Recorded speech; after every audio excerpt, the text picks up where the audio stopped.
I need a haircut. Don't trust a guy who needs a haircut.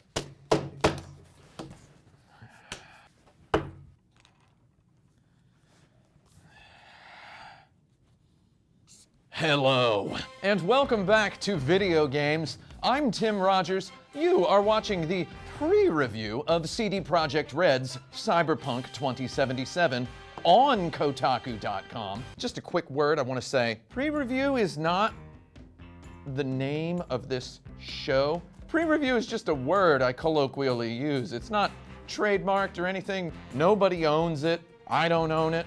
This company certainly doesn't own it. It's just a word that I made up, and it sounds dumb. I wouldn't want to call a show pre-review.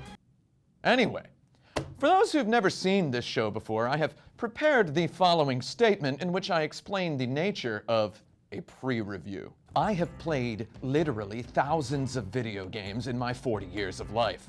Furthermore, I've spent the last 2 decades ingratiating myself into the video game industry as a designer, developer, and even marketer of both AAA and independent video games, both in Japan and the United States. I have played, thought about, developed, critiqued, and advertised so many video games in my life that I don't even need to play a video game anymore in order to review it. I see you about to leave a comment calling me out on my presumptuousness.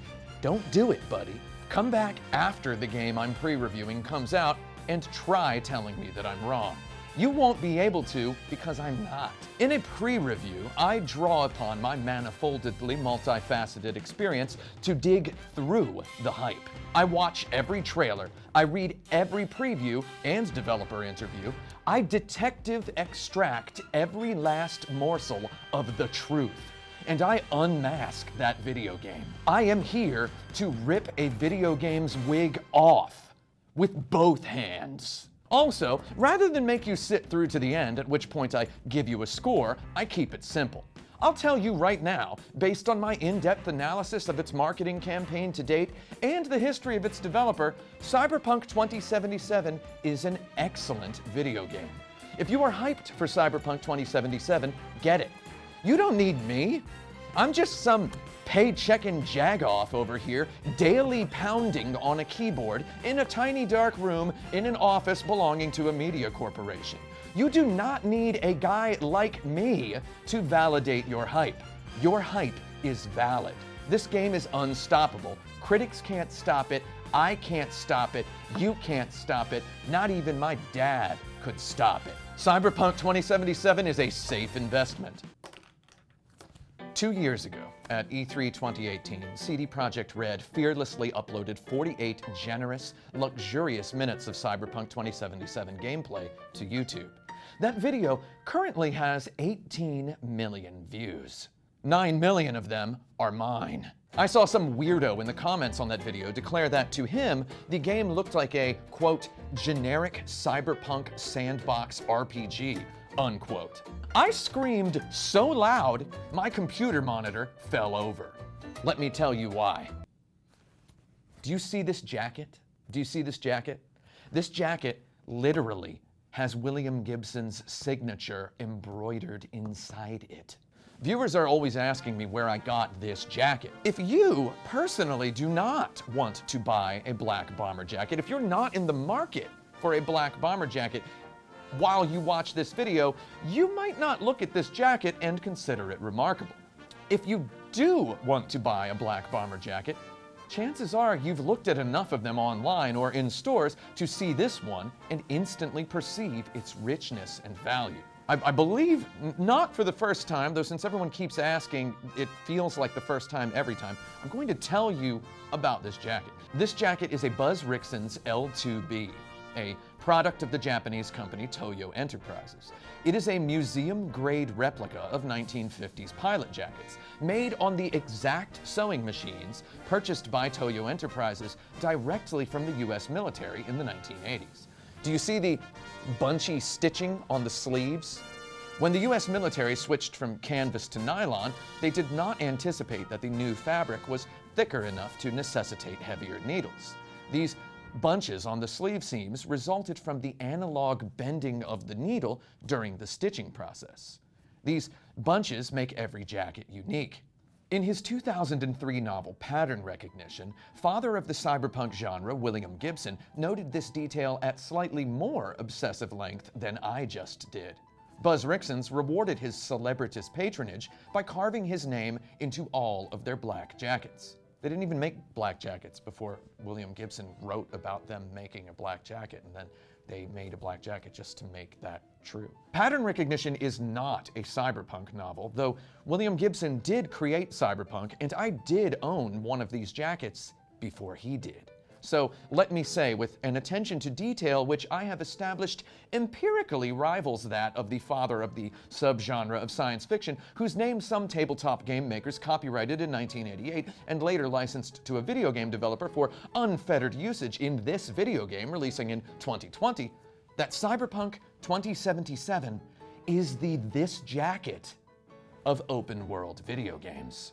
So maybe you want that in plainer terms. First of all, can I just say, buddy, you clicked on the wrong video if you're expecting plainer terms. Though I'll give it a shot, for you. In the 48-minute gameplay video released on the occasion of E3 2018, Cyberpunk 2077's developers describe it as a narrative-driven open-world RPG set in a dark version of the future. I don't think that quite does it justice. Cyberpunk 2077 presents a richly detailed and seamlessly graphicked dystopian science fiction futuropolis called Night City, in which players navigate their customizable, sex-having, body-modified beefcake avatar in search of fortune, glory, and answers through a tempestuously long series of Swiss watchmakerly ornate story missions. It's exactly what extremely unrealistic people thought Crackdown would be like. Night City is so dense, it feels like the game's makers have read every cyberpunk book, watched every cyberpunk movie, and lived in many countries. In the 48 minutes of gameplay footage CD Projekt Red released in 2018, there's a full 10-minute persistent segment in which our character gets dressed in her apartment, ventures downstairs past a series of shops and common areas, and eventually onto a street containing the most intricate pedestrian crowd I have ever seen in a video game by an order of magnitude. Multilingual conversations fill the air in surround sound. Even without discussing the game design, we can palpate this game's absolute masterclassiness. In all the gameplay I have spectated to date, I recognize Cyberpunk 2077 as Grand Theft Auto with a theme more creative than realism and better driving. Cyberpunk 2077 is a Witcher 3 grade video game, made by a studio who has about as much money as a studio that made The Witcher 3. Cyberpunk 2077 is the size of Mass Effect or Skyrim, except it also has good parts in it. Where am I? I'm doing this for visual effect. This isn't a... So, CD Projekt Red. Here's my opinion as a former advertising industry professional. You say Cyberpunk 2077 is a narrative-driven open-world RPG set in a dark version of the future. Let's punch that up. Let's say Cyberpunk 2077 is Final Fantasy VII for people with PhDs. And I don't even have a PhD. I could get one, just to prove you wrong, Mom. My mom doesn't have a PhD either. I wanted to write Cyberpunk 2077 is a Final Fantasy VII for people with PhDs. And then I have a note that was Cyberpunk 2077 has twice the sevens of Final Fantasy VII. Little inside baseball tidbit there. By now, you probably want me to talk about the game design. So you want to know about the game design? Let's just pretend that this is a game about mafia gangsters and forget about it. You don't need to worry about the game design. The game design is going to be good. However, encouraged by your approbation, I will, at some length, now discuss the game design. All of the Cyberpunk 2077 gameplay CD Projekt Red has shown so far has indicated a game overflowing with meaningful systems of tasteful implementation. In the initial public showing of gameplay, CD Projekt Red explained that Cyberpunk 2077 features a fluid class system. You don't pick a class at the beginning of the game. Rather, your equipment, skills, and playstyle effectively determine your nebulous class. I consider this a wholesome and honest way to build a role-playing game. I've always thought that picking a class at the beginning of one of these big RPGs feels like a cheap depth-milking trick, some game designerly sleight of hand. By coldly declaring that their game has a fluid class system in those exact words, CD Projekt Red exudes confidence. I've pored over all the gameplay footage currently available, and I declare with certainty that the shooting in Cyberpunk 2077 is definitely better than the swordplay in The Witcher 3. And for the record, I love the swordplay in The Witcher 3. I know The Witcher 3's swordplay is not as good as the swordplay in the video games I've been playing in my head since about 1988, though as a part of a huge, rich, vibrant, boisterous video game, that swordplay works very well. The gunplay in Cyberpunk 2077 is not gonna put Doom Eternal out of business, though it goes above and beyond transcending what role-playing genres fans' expectations require. I mean, for a weapon in an RPG, this shotgun is legit. Does Fallout have a shotgun this good? Does Outer Worlds have a shotgun this good? I'm just gonna say, if you answered yes to either of the previous questions, you probably think I bought my jacket at Urban Outfitters. Okay, hold on. Okay, that's good. I like that. So, we've got sweet enough gunplay and an open world game with these graphics and lore density. The game has already sold itself to me personally. Though, when I hunkered down and scrutinized the level design evident in the gameplay shown so far, I started really rumbling. Even the hallway geometry looks good. Even the hallway geometry looks good. CD Projekt Red says that decisions the player makes inside dialogues and elsewhere during missions will, quote, ripple out, unquote, and affect other parts of the story and areas of the game world. Familiarity with The Witcher 3 allows me to decode this encrypted hype. Several missions' outcomes will affect the price of goods and other elements of the game economy, and at maybe 5 or 6 points in the main story, the player will make a decision that shifts the next plot arc onto one of 2 possible scenarios, resulting in 3 or 4 possible endings. And you know what? I'll take it. Critics are going to compare Cyberpunk 2077 to Red Dead Redemption 2 slightly more than they compare it to Witcher 3 or Fallout, and this is going to upset a couple of commenters. So let me preemptively explain to you why critics are going to do this. With The Witcher 3, many critics realized that CD Projekt Red's power had gone supernova. Not all critics spoke a comparison to Rockstar, though now, in 2020, it's obvious to historians that CD Projekt Red reached a Rockstar level of critical mass all the way back in 2015. There are currently only 2 video game developers as powerful as Rockstar, and CD Projekt Red is the other one. Because Rockstar and CD Projekt Red's development schedules are staggered by a few years, we get to watch them play technological leapfrog with each other. Red Dead Redemption 2 feels like Super The Witcher 3, Cowboys Edition. Cyberpunk 2077 is going to occur to some people as Mega Red Dead Redemption 2, Science Fiction Edition. Red Dead Redemption 2 is Super Nintendo. Cyberpunk 2077 is Sega Genesis. And yes, I know the Sega Genesis came out before the Super Nintendo.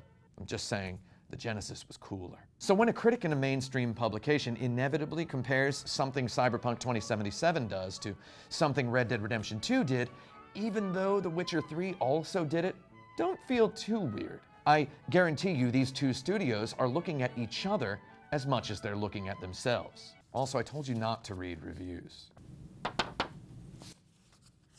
One thing critics are going to not be able to shut up about is the side quests. They are going to yell about the side quests. And yes, many people will compare Cyberpunk 2077's side quests to Red Dead Redemption 2's side quests, which are pretty much Witcher 3's side quests with more expensive graphics. Though I feel like I've heard the words, The Witcher 3 has good side quests, expressed in an identical monotone out of about 200 different mouths in the past 5 years. So let me try a different monotone.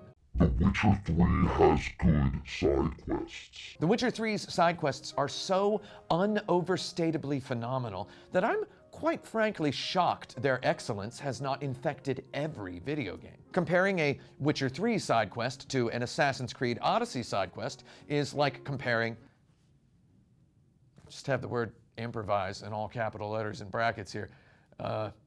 Really love making these things hard for myself. Comparing a Witcher 3 side quest to an Assassin's Creed Odyssey side quest is like comparing, I don't know. You know what? Forget it. Just leave. We're just going to let that.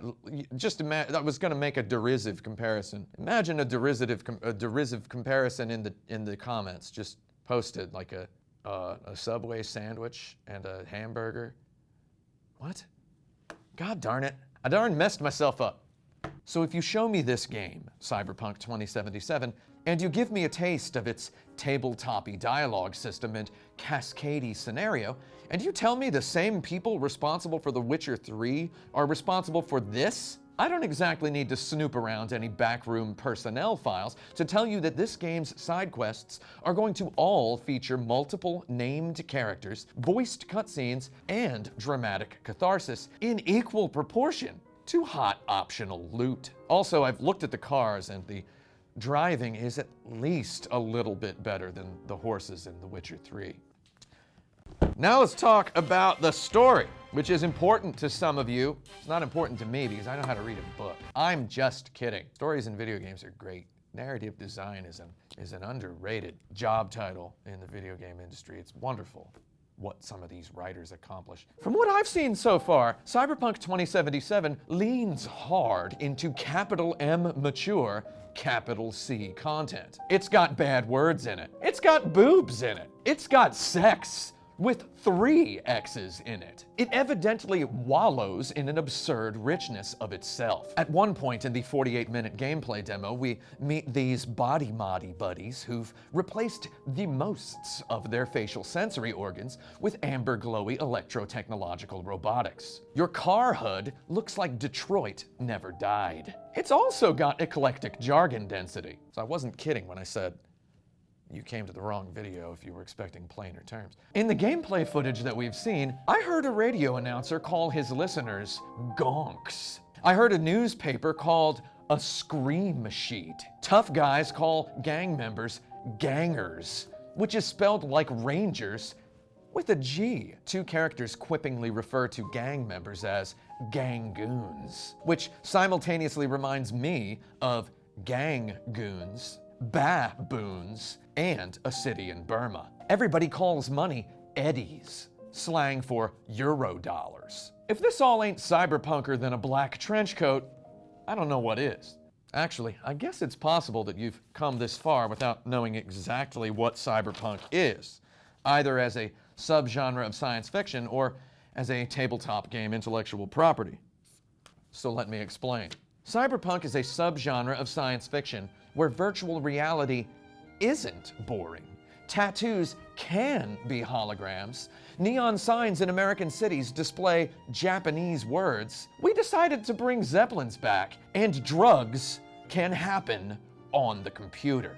A lot of the specific world building that forms the backbone of Cyberpunk 2077 has its roots in an original 1988 tabletop game called Cyberpunk, which had an expansion in 1990 called Cyberpunk 2020. Though now, surprise, it is 2020. So for the video game, they had to push the story back 57 years. That's 10 off of 47, our favorite number here on the show. In this particular cyberpunk fiction, humans have modified their bodies extensively so that they can see text messages on their corneas. Also, corporations own everything, in a naive, innocent, frolicking sort of way. Cyberpunk fiction often presents us a pristinely preserved late 1980s vision of a dystopian future. In the 1980s and 90s, all we needed was for someone to make a filthy future at least sound like a fun place to get multiple nose piercings. Meanwhile, here in actual 2020, it's looking more and more every day like Real World 2077 is going to consist of a humanless Earth, because everyone died in smartphone-related vehicular manslaughter or pedestrian misadventure sometime back in 2028 or so. Cyberpunk 2077 shows us a future where quote-unquote corporations own everything. Buddy, it's 2020, and Amazon already has more money than America. You want to know what game paints a more realistic picture of a possible 2077 America?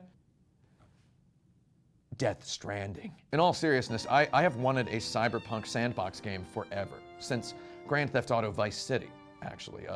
I know they made a GTA London back on the PlayStation with a 60s theme, though after GTA 3 blew everyone's mind, to see them set the next lush 3D open world GTA in a specific time period and a specific place opened a door in my brain. I saw Vice City's 1980s Miami Vice-like stylism and immediately thought to myself that I wanted to see a Blade Runner version of this. And Deus Ex doesn't count. I mean, I love Deus Ex, though. You know what I mean. Cyberpunk 2077 gives me all of the snow-crashing neuromancy I have always wanted in an open-world video game. Back when CD Projekt Red first revealed Cyberpunk 2077, Cyberpunk genre pioneer and My Jacket godfather, William Gibson, tweeted something a little bit snippy about the game. He said, and I quote, "The trailer for Cyberpunk 2077 strikes me as a GTA skinned over with a generic 80s retro future. Though hey, that's just me." First of all, William Gibson, if you're watching, I love you. you are an inspiration to me. I would love it if you gave me a quote for my debut novel, Chronicle of a Tennis Monster, publishing in 2021. I put a lot of work, research, and thought into it. Also, I've read all of your books, and I know you would like mine. Secondly, I get it. These game developers here are making a game named after a board game made by people who trademarked the colloquial nomenclature for a science fiction subgenre you pioneered. I would be snippy too if I were you. In fact, I would be a lot snippier than I've ever seen you get about anything. A lot of tweeters agreed with you back then. Heck, even I couldn't argue. Many people said Cyberpunk 2077's Night City was too bright, too sunshiny. They objected to the palm trees. Well, let me say one thing. Two things, actually. First of all, I think those palm trees are supposed to be holograms. Second of all, buddy, you've tipped your hand. You tipped it long ago. You have said in so many interviews that you wrote Neuromancer on a typewriter. For a while, even I wrote on a typewriter just to try to be like you. I know that you had, at that point in your life, never owned a computer. You did something better than own a computer. You extracted poetry from the jargon surrounding you.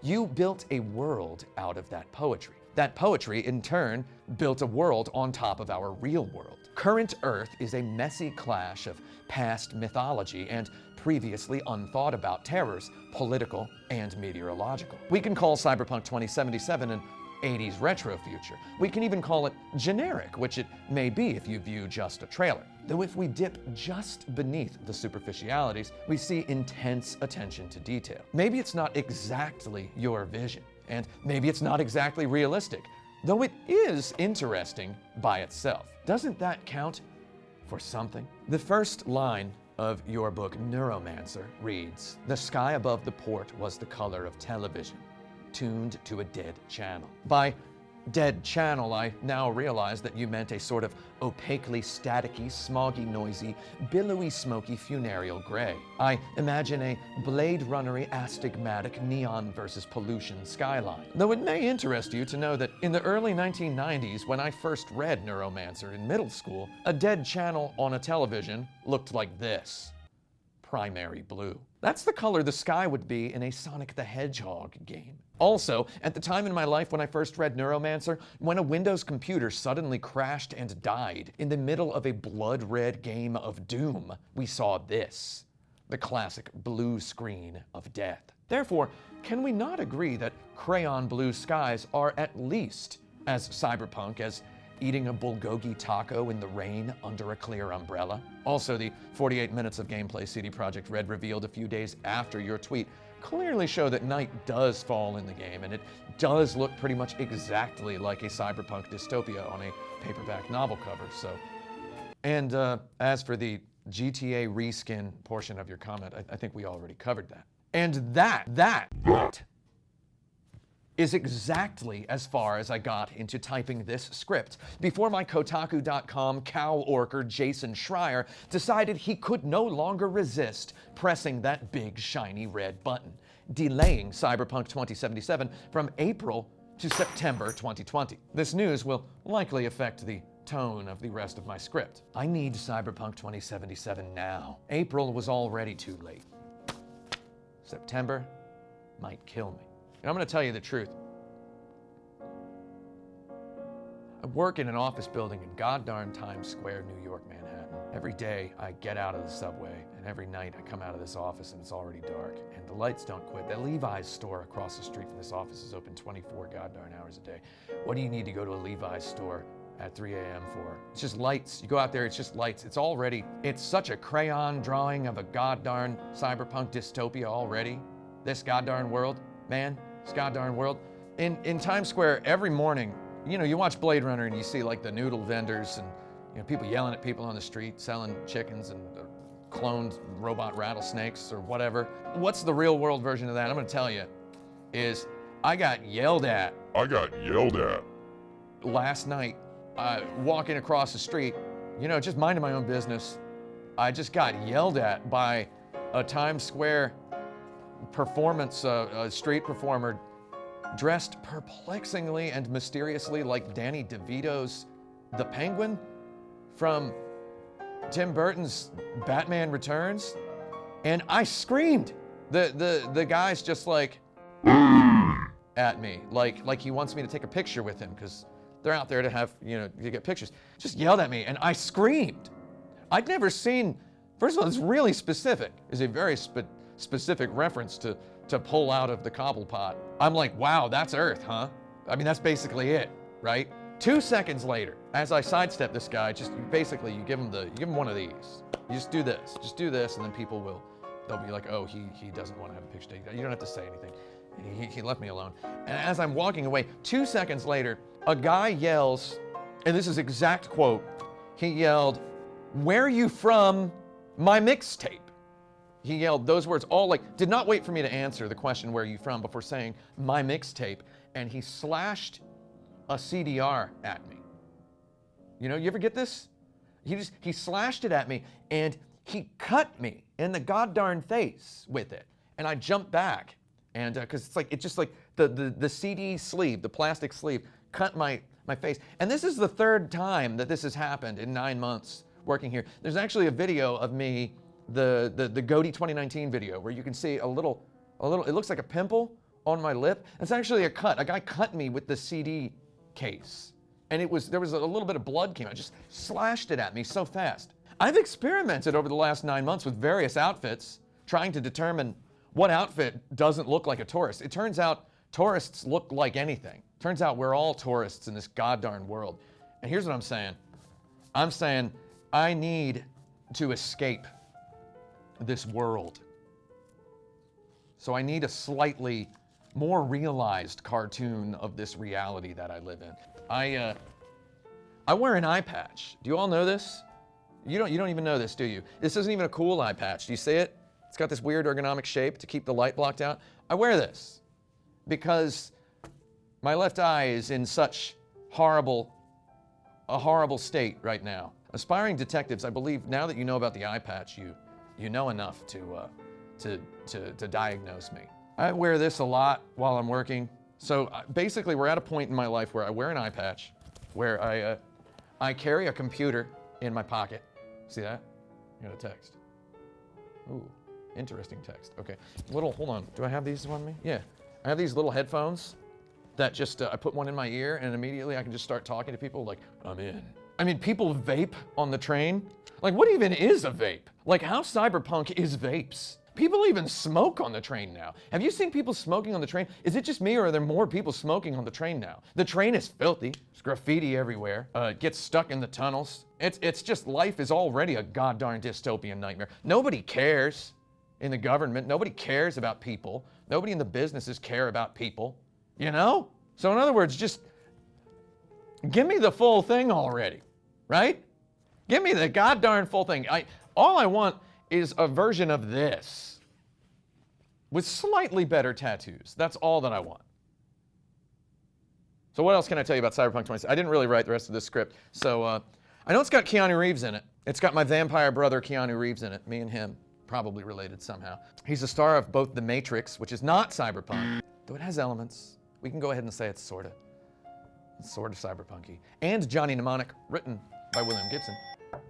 It has him in it, and when they revealed that he was in it, he's basically he's a big brother of Cyberpunk. If William Gibson's the father, he's the eldest son. Is he the eldest son of the cyberpunk genre? Let's go ahead and say that. When CD Projekt Red on stage at the Xbox event revealed that Keanu Reeves is in the game, he came in at the end of the trailer as the character Johnny Silverhand. He's wearing sunglasses. I want to put my sunglasses on while I talk about Keanu Reeves. I brought them because I thought maybe I would wear them. This is my full-on Cyberpunk. Also, God, my head hurts so much because of my eyes, man. So Keanu Reeves is in the game. He comes in. People scream about it. Our video team here at Kotaku.com, our crack video team we have like 14 people. No, just kidding. That's a joke. There's 3 of us. Our crack video team clipped out and excerpted that Keanu Reeves reveal and put it up on our YouTube channel. Now, I was boots on the ground. I was at E3, and I was back and forth in the hot sun, and I was shooting videos on the show floor, thinking, just my brain percolating, overflowing with creativity and considering so many phrases to yell into a microphone. My videos I think they got about 4 or 5 hits each, and my mom was one of them. This little clip, this little 2-minute or so clip of just Keanu Reeves coming out on stage and telling everybody that they're breathtaking, got 2.6 million views on the Kotaku.com YouTube channel. I was back in New York for like a week after E3, and there was a little meeting at the end of June where they're like, let's go over the numbers. Oh, this Keanu Reeves clip did so well. And I'm just sitting there like, oh man, you know, I'm just like, oh man, Keanu Reeves just basically stomped me. He kicked me onto the ground and he stepped on my ribs. He broke all of my ribs with one stomp, this goddamn guy. Here's what I know for a certainty. I know that before this game comes out, when it is sent to press, somebody is going to extract all the Keanu. They're going to get all the Keanu cutscenes. Because I know that the editor-in-chief of some mainstream video game website is going to come up all arms akimbo, just breathe down somebody's neck and just demand to have a video of all the Keanu footage scheduled for immediately after embargo. I know this because this is what happens. Because I see this every time a game comes out. I see a cutscene that I thought about clipping out and putting on YouTube. I see that cutscene always just popped up and it has 1 million hits, and I'm just like, that could have been me. And I realize that that's not me. I mean, I see the cutscene and I think, I could put this up on YouTube and then, you know, whatever. I know that this is gonna happen because people DM me constantly whenever a game is on the horizon. I get DMs from weirdos on Twitter, people who don't even follow me, saying, can you send me all the cutscenes? They know that there's an embargo. They know that I've signed an embargo with the publisher, that I promised not to release such and such cutscenes. Someone's gonna DM me asking for the Keanu cutscenes, and they'll be like, no one will ever know it came from you. This is how I win. I will not give some DMer the footage, the Keanu footage. I won't do it. However, I will cackle like a serial killer when the footage does get leaked, which it will. Now it's time for a fun segment called If It's Delayed. You know, when I first wrote these bullet points in my outline, I did not expect the game to actually get delayed. I was gonna rattle off a list of books to read, films to watch, and games to play, and I was planning to do so in a jocular tone, as though Cyberpunk 2077's being delayed were an impossibility. Now, this is just gonna feel kinda sad. So you know what I'm gonna say? The Blade Runner PC adventure game from 1997 came out on GOG.com, goodoldgames.com, back in December of 2019. December of 2019. And you know what? CD Projekt Red, the makers of Cyberpunk 2077, own GOG.com. So this sudden appearance of this classic, long-lost Blade Runner PC adventure game should have been a hint that they were going to delay Cyberpunk 2077. They were trying to tell us, hey, now you can finally play this. So you know what? I am gonna play it. Played a little bit of it before, I'm gonna play all of it now. People should play that game. It's incredible. Also, my bullet points say, read Neuromancer. Neuromancer by William Gibson, arguably the first cyberpunk book. You know, most people, this is just a hunch, most people have not read Neuromancer. It's one of those things, one of those books that people think they might have read. If you think you might have read Neuromancer, you probably haven't. It's just that it was so influential and inspirational to so many films and video games and other pieces of media that you've probably seen that you think you know what it is or what it's about. I would say, go ahead and read it. You have until September. That's enough time to read a book. I'm not being derisive of people who don't read books. I have several close friends who say they haven't read a book in 2 or 3 years, and I'm just like, that's wild. I read 266 books in 2019, okay? So I'm a little different. I mean, I actually know some people who said they were gonna try to read Neuromancer, try to finally get around to reading Neuromancer before Cyberpunk 2077 came out in April. Though I don't really know if any of them have started reading it by now. So if you haven't started reading Neuromancer by now, you probably weren't going to have it finished by April. So now you have until September. How about this? Let's all read it. Let's all read Neuromancer. I've read it before. I'll read it again. Let's have a book club. Tweet at me if you're reading Neuromancer. Let's have a little Twitter book club. And another one of my bullet points was build a new PC. Was I actually going to build a new PC before April? I was thinking about it. I was probably going to play Cyberpunk 2077 on my piece of trash PC and complain the whole time. Well, now I have until September to find enough money to both pay rent and build a new PC from scratch. Which here is where I would like to mention that I have another one of these jackets, and I've never worn it. I've never worn it. It's green, though. It's not black, and let's say it was a sort of a gift. Let's say I acquired it. DM me on Twitter. My DMs are open if you want to buy that jacket. I'm serious. I could buy a couple of those NVMe solid state drives if I sold that jacket. This thing kind of fell down a well here. Come for the video game opinions and stay for the jacket salesmanship. You can also watch Johnny Mnemonic a couple of times. So let's watch that one if you need your Keanu and Cyberpunk things. Now we get to my favorite section. Is Cyberpunk 2077 the game of the year 2020? Yes, it is. So if I were to hypothetically do more episodes of a TV show or a web series in this vein, pre-reviews, if I did make Is Blank the Game of the Year a section, the answer would always be no. Because I'm serious when I say Cyberpunk 2077 is it's the game of the year. It's gonna win the games of the year, the game of the year from all the places. So, let me explain why. Originally, when I placed this section in my script outline, I had extreme confidence in my research process. Last year, in a similar video about Sekiro: Shadows Die Twice, I demonstrated several mathematical calculations and achieved a rough estimate of the best possible date to release a GOTY candidate. What I did not reveal last year was that a large part of my math specifically involved the Game Awards, hosted by my good friend Jeff Keighley. My math brought me to the conclusion that, contrary to popular belief, GOTY season is not autumn. Autumn is too saturated with big-budget yearly tentpole games like Call of Duty or Battlefield. GOTYs almost always come out in the spring.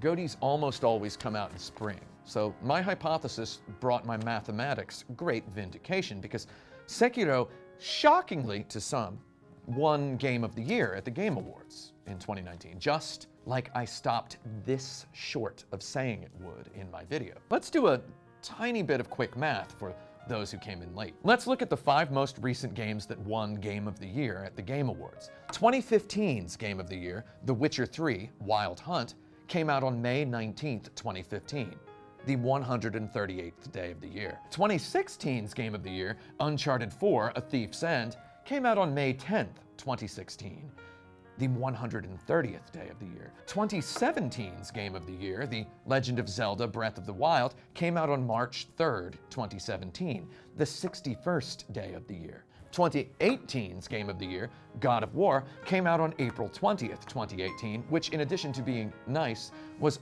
also the 109th day of the year. 2019's Game of the Year, Sekiro: Shadows Die Twice, came out on March 22nd, 2019, the 80th day of the year. If we average all these day numbers, we see that based on this sample of just 5 games, the statistically best possible day upon which to release a GOTY candidate, as far as the Game Awards is concerned, is the 103rd day of the year.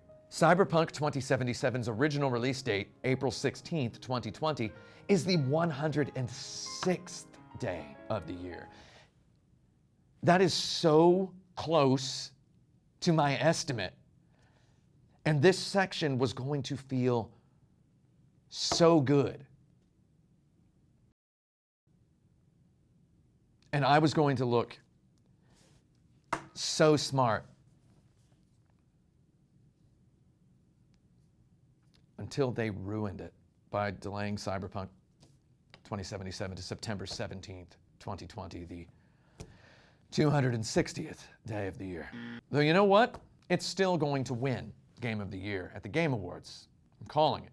Look, trust me, I'm an idiot who decided to play all of Final Fantasy 15 before The Witcher 3. Though still, I implore you to trust me.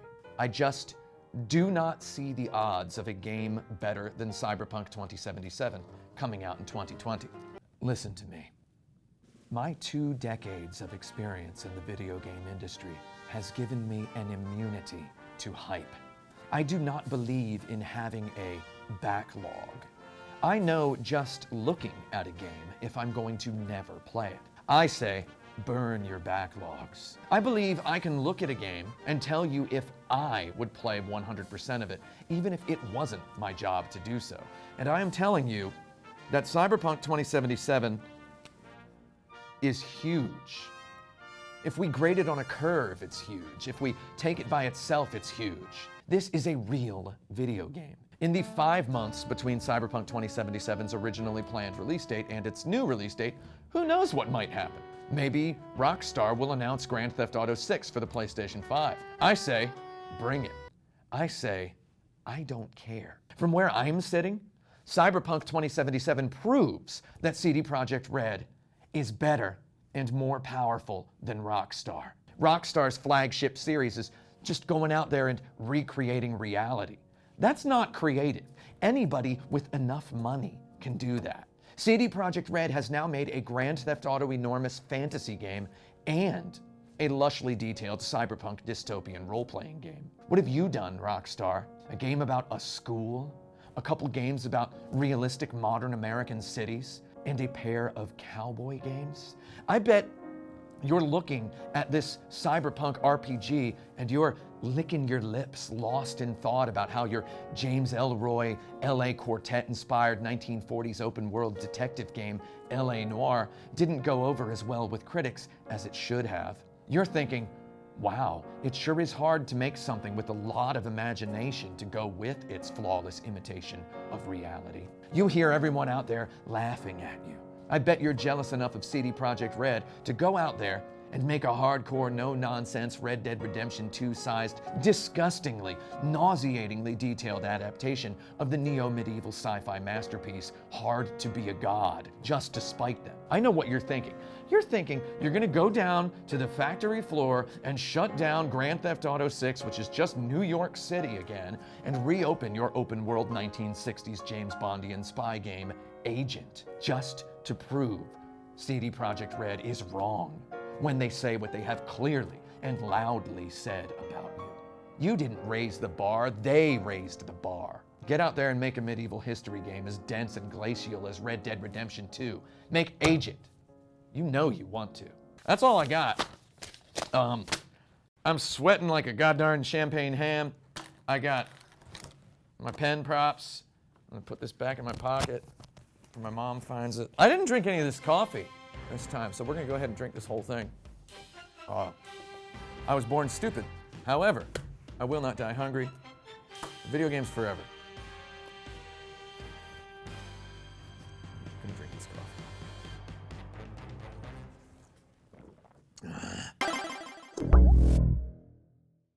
How's this for my YouTube bumper at the end?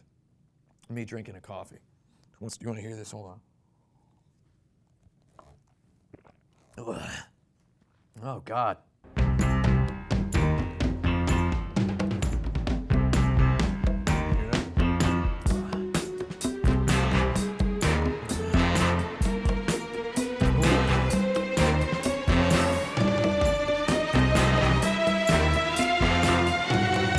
tastes like hot elephant bath water. It tastes like an animal made it. It's not.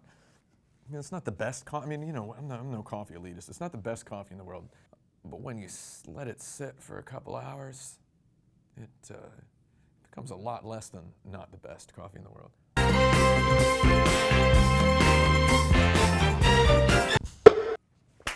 That's it.